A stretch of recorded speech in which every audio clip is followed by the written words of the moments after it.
Hello everyone, ఈరోజు morning healthy breakfast అనమాట మా ఇంట్లో.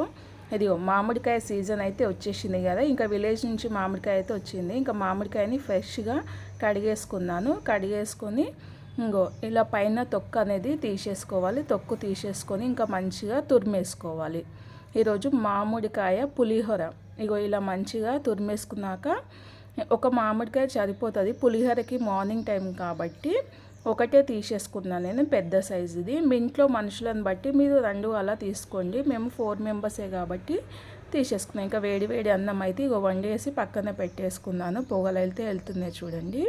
దీంట్లో చిన్న టిప్ ఏంటిదంటే, ఈ వేడి అన్నంలో ఈ తురిమేసుకున్నది మామిడికాయ దీంట్లో వేసేసి ఈ అన్నం అనేది కప్పేసుకుంటే అప్పుడు అది మంచిగా వేడిదనంలో అబ్జర్వ్ అయ్యి పుల్లదనం అనేది బయటికి వస్తుంది అనమాట.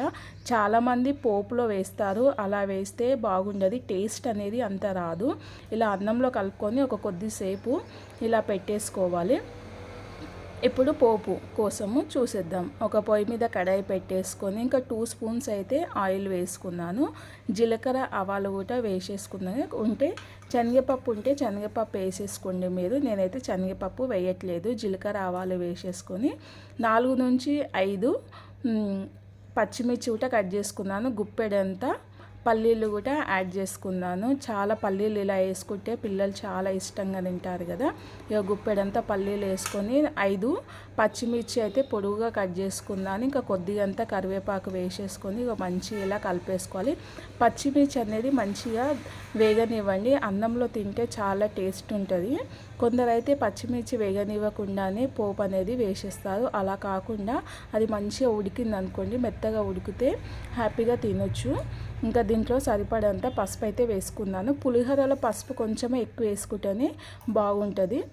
ఇంకా పసుపు అయితే సరిపడంత పసుపు వేసుకొని ఉప్పు కూడా వేసేసుకున్నాను. ఉప్పు వేసేసుకున్న తర్వాత 1 నిమిషం పాటు ఇది మీడియం ఫ్లేమ్లో మంచిగా ఉడకనిచ్చిన తర్వాత ఇంకా స్టవ్ అనేది బంద్ చేస్తున్నాను. స్టవ్ బంద్ చేసి అప్పుడు అనేది పోపు వేయను.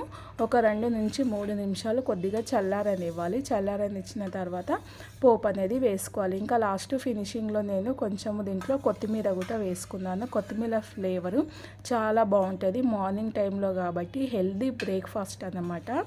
అప్పుడప్పుడైతే ఇలా చేసుకోండి. ఇంకా మ్యాంగో సీజన్లో అయితే మ్యాంగో నుంచి కావాల్సినవి జ్యూస్లు అయినా పులిహోర అయినా ఏదైనా చేసేసుకొని తినండి. సీజన్లో మ్యాంగో మాత్రం అస్సలు వదలకండి.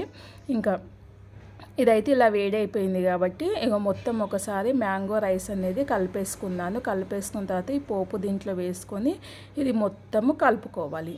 చూడండి మంచిగా కింద మీద ఇదంతా కలిపేసుకుని ఇంకా రెడీ అయితే అయిపోయింది మనకు పులిహోర. ఎమ్మి పులిహోర. మరి పులిహోర ఎలాగనిపించిందో నేనైతే టేస్ట్ చేస్తున్నాను. సూపర్ టేస్ట్ అన్నమాట. మార్నింగే హెల్దీ బ్రేక్ఫాస్ట్ పుల్లగా కారంగా చాలా అంటే చాలా బాగుంది. మీరు కూడా ట్రై చేయండి. ట్రై చేసి ఎలా వచ్చింది కామెంట్ చేయడం మాత్రం మర్చిపోకండి. మరి నా వీడియో ఎలా ఉంది? నా వీడియో కనుక నచ్చితే ప్లీజ్ లైక్ చేయండి, సబ్స్క్రైబ్ చేయండి, పక్కనున్న బెల్ బటన్ని నొక్కండి. ఇంకో వీడియోతో మీ ముందుకు వచ్చేసాను. ఇంకా మా పిల్లలు అయితే ఫుల్ ఫిలప్ తిన్నారండి. ఇడ్లీ దోశ వడ కన్నా ఇంకా ఈ రైస్ అయితే ఈరోజు చాలా బాగా తిన్నారు. ఎందుకంటే ఈ సీజన్లో పుల్లగా కారంగా చాలా అంటే చాలా బాగుందంటే చాలా నచ్చిందంట. మీరు కూడా చేసి పెట్టండి. మీ ఇంట్లో వాళ్ళకు ఎలా వచ్చిందో కామెంట్ చేయండి.